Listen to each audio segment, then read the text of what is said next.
नाज़रीन अस्सलाम वालेकुम। मैं प्रोफेसर मोहम्मद नवाज चीमा हूँ। मेरा आज का टॉपिक मैसूर के शेर की शहादत है। 18वीं सदी है। इंडिया में निज़ाम हैदराबाद, मरहट्टे, टीपू सुल्तान और अंग्रेज़ हुकूमत में है। यानी क्या ताकतें हुकूमत कर रही हैं।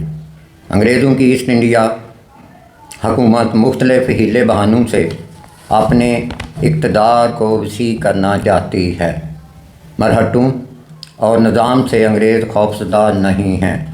वो टीपू सुल्तान की बहादुरी से डरते थे, क्योंकि सुल्तान फ़तेह अली ख़ां पादशाह अलमारूफ टीपू सुल्तान को ख़त्म करना उनका मेन मकसद था। टीपू सुल्तान ने अंग्रेज़ों के ख़िलाफ़ कई जंगें लड़ी। हर जंग में अंग्रेज़ों पर कारी ज़रब लगाई। अब टीपू सुल्तान शहीद के ख़िलाफ़ लॉर्ड कॉर्नवालिस ने मरहट्टों और निज़ाम हैदराबाद को साथ मिलाकर एक नई जंग का ऐलान कर दिया। टीपू सुल्तान के फतह किए हुए इलाके निज़ाम हैदराबाद को दिए जाने थे। 1782 में गवर्नर जनरल वारेन हेस्टिंग्स ने मरहट्टों के साथ एक मुआहदा किया जो कि टीपू सुल्तान के ख़िलाफ़ था। जनरल मैथ्यूज़ अपनी फ़ौज लेकर मालाबार के साहिल पर पहुंचा। उस वक़्त टीपू सुल्तान के गवर्नर अय्याज़ ने गद्दारी की और बदनूर का इलाका अंग्रेज़ों के हवाले कर दिया। टीपू सुल्तान के लिए बहुत बड़ा हादसा था। अय्याज़ की जगह टीपू सुल्तान ने लुत्फ़ अली बेग को बदनूर की हिफाजत के लिए भेजा, लेकिन उसके मैनगालोर पहुंचने से पहले ही अंग्रेज़ों ने बंदरगाह पर कब्ज़ा कर लिया और तमाम बच्चे, बूढ़े और औरतों को कत्ल कर दिया।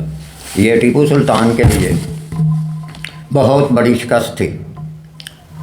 अंग्रेज़ों ने जो जुल्म बेबस शहरियों पर किया, उसकी टीपू सुल्तान को बहुत तकलीफ़ हुई। इस जुल्म का बदला लेने के लिए टीपू सुल्तान खुद अपनी आर्मी की क़यादत करता हुआ बिजनौर पहुंचा। एक तरफ जनरल मैथ्यूज़ और दूसरी तरफ टीपू सुल्तान थे।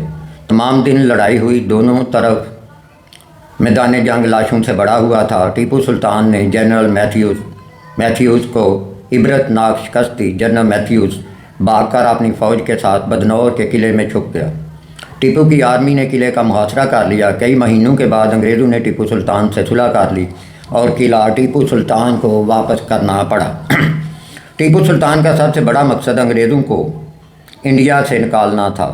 इस मकसद के लिए टीपू सुल्तान ने बहुत तैयारी की। अपने डिफेंस को बहुत मजबूत किया। बंदूकें, नेज़े, तलवारें और बहुत कुछ तैयार किया गया, क्योंकि टीपू सुल्तान साहब जानते थे कि उनका आखिरी मुकाबला अंग्रेज़ों से होगा।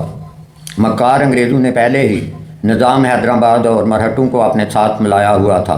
टीपू सुल्तान ने उनको समझाने की बहुत कोशिश की, लेकिन वो दोनों अंग्रेज़ों के साथ ही रहे। मक्कार लॉर्ड वेल्स ने वादा किया कि वो टीपू सुल्तान के फतह किए हुए इलाके इन दोनों में बराबर तकसीम होंगे। अब सूरत हाल बहुत ख़राब हो गई। एक तरफ बहादुर, दिलेर, निडर टीपू सुल्तान खड़ा है और उसके सामने मरहट्टे, निज़ाम और मक्कार अंग्रेज़ खड़े हैं।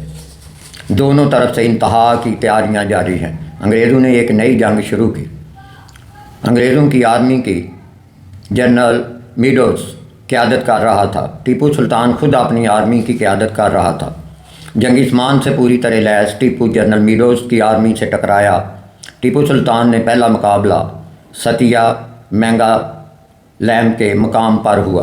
टीपू शहीद बड़ी बेजिगरी से लड़ा। अंग्रेज़ आर्मी को हर जगह पसपा होना पड़ा और पीछे हटने पर मजबूर कर दिया। टीपू सुल्तान की तीसरी जंग उनके ख़िलाफ़ थी और उसकी तेज़ी दुश्मन के लिए बहुत बड़ा मसला था। कहा जाता है कि इस लड़ाई में टीपू सुल्तान अपने साथियों के साथ एक मुकम्मल दिन और रात घोड़े पर लड़ता रहा, लेकिन हार नहीं मानी। टीपू सुल्तान एक आखिरी मार्के की तैयारी कर रहा था कि इसके एक साथी कृष्णा राव ने गद्दारी की। भारी रकम, विलायती शराब और कुछ सफ़ेद चमड़ी वाली औरतें इस हिंदू कमांडर को एंजॉयमेंट के लिए दी गई। इन तमाम चीज़ों के एवज उसने बेंगलोर अंग्रेज़ जनरल कॉर्नवालिस के हवाले कर दिया। ये टीपू सुल्तान के लिए बहुत बड़ी शिकस्त थी। फिर उन्होंने मैसूर के दारुल खिलाफा पर हमला किया। टीपू ने तीनों अफवाज यानी अंग्रेज़, निज़ाम और मरहट्टों से डट कर मुकाबला किया اور وہ بنگلور کی طرف بھاگ گئے۔ دونوں سائڈ نے جنگ کی بڑی اچھی طرح تیاری کی ہوئی تھی۔ لارڈ ویلسلے اب نیا گورنر جنرل بن کر مدراس پہنچا۔ اس کو بتایا گیا کہ جب تک ٹیپو سلطان زندہ ہے وہ ہتھیار نہیں ڈالے گا اور نہ ہم ٹیپو کو میدان جنگ میں شکست دے سکتے ہیں۔ انگریز اور مرہٹوں کے ساتھ فیصلہ کیا گیا کہ ایک ہی طریقہ ہے کہ ٹیپو سلطان کو شکست دی جائے، وہ یہ ہے کہ ٹیپو کی آرمی سے غدار خریدے جائیں۔ کرشنا راؤ کی طرح دیوان پورنیا، وزیر اعظم میر صادق اور میر غلام علی کو بحری رقوم کے ذریعے خریدا گیا۔ ان غداروں کے بارے میں علامہ اقبال نے یہ شعر کہا: جعفر آز بنگال و صادق آز دکن، ننگے آدم ننگے دین ننگے وطن۔ بنگال کا جعفر، دکن کا صادق وہ انسانیت، مذہب اور ملک کے لیے شرم کا باعث ہیں۔ آخری لڑائی کا آغاز کر دیا گیا۔ انگریزوں نے میسور کے دارالخلافہ کا محاصرہ کر لیا۔ 4 مئی 1799 کا دن فائنل لڑائی کے لیے چنا گیا۔ میسور گورنمنٹ کے وزیر اعظم میر صادق اور میر غلام علی انگریزوں کے ساتھ ملے ہوئے تھے۔ وہ ٹیپو سلطان شہید کی قیمت وصول کر چکے تھے۔ پلان کے مطابق میر صادق نے سپاہیوں کو تنخواہ تقسیم کرنا شروع کر دی۔ انہوں نے اپنی جگہیں چھوڑ دی اور تنخواہ لینے چلے گئے۔ جب انگریز آرمی نے دیکھا کہ سپاہی تنخواہ لینے چلے گئے ہیں، ٹیپو کے ایک وفادار جنرل سید عبدالغفار نے اپنے چند بہادر ساتھیوں کے ساتھ انگریزوں سے لڑنا شروع کر دیا۔ جنرل سید عبدالغفار بہادری سے لڑتے ہوئے شہید ہو گئے۔ ٹیپو سلطان کو اس واقعے کی اطلاع دی گئی۔ وہ اس وقت کھانا کھا رہے تھے۔ ٹیپو صاحب فوراً اپنی تلوار لے کر اس طرح بڑھے اور ہینڈ ٹو ہینڈ لڑائی شروع ہوئی۔ آخری حالت میں ٹیپو سلطان زمین پر گر پڑے اور وہ بہت شدید زخمی ہو گئے۔ جنرل ہیرس کو جب اس واقعے کا پتہ چلا تو جنرل ہیرس اپنے گھوڑے پر سوار ہو کر ٹیپو سلطان کو دیکھنے آیا۔ جب ٹیپو سلطان کو زمین پر پڑا ہوا دیکھا تو نعرہ لگایا کہ آج سے انڈیا ہمارا ہے۔ ٹیپو سلطان خون میں لت پت پڑے تھے۔ انہوں نے اپنی تلوار سے آخری وار کیا اور اس کے گھوڑے کی چاروں ٹانگیں کاٹ دی۔ جنرل ہیرس زمین پر گر پڑا اور خوف کے مارے بھاگ گیا۔ ٹیپو سلطان شہید ہو چکا تھا اور انڈیا 1947 تک انگریزوں کا غلام بن گیا۔ اگر یہ دو بے غیرت منافق بزدل میر صادق اور میر غلام علی نہ بکتے تو انڈیا کا نقشہ اور ہوتا۔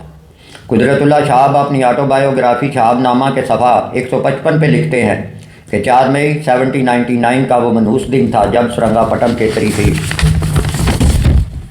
مارکے میں ٹیپو سلطان شہید ہو گئے اور ہندوستان پر قبضہ جمانے کے لیے انگریزوں کا راستہ بالکل صاف ہو گیا۔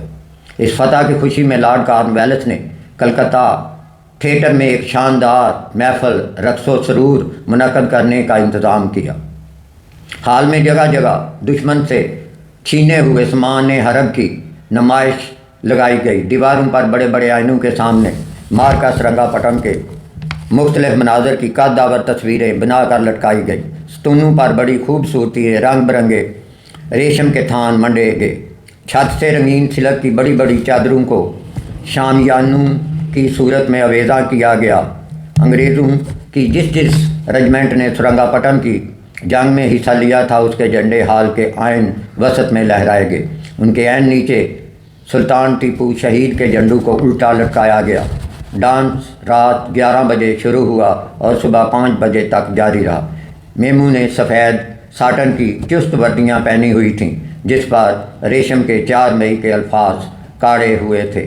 ڈانس کے درمیان جب مے نوشی کے لیے کچھ وقفہ ہوتا تھا تو وہ گانے گاتے تھے۔ ٹیپو سلطان کا درباری لباس اس محفل میں کام کرنے والے خدمت گاروں اور چپڑاسیوں کو پہنایا گیا تھا۔ آج اتنا ہی۔ مہربانی کر کے میرے چینل دی نالج ہب کو سبسکرائب کریں، اپنا علم بڑھائیں اور اگلی ویڈیو کا انتظار کریں۔ Thank you very much.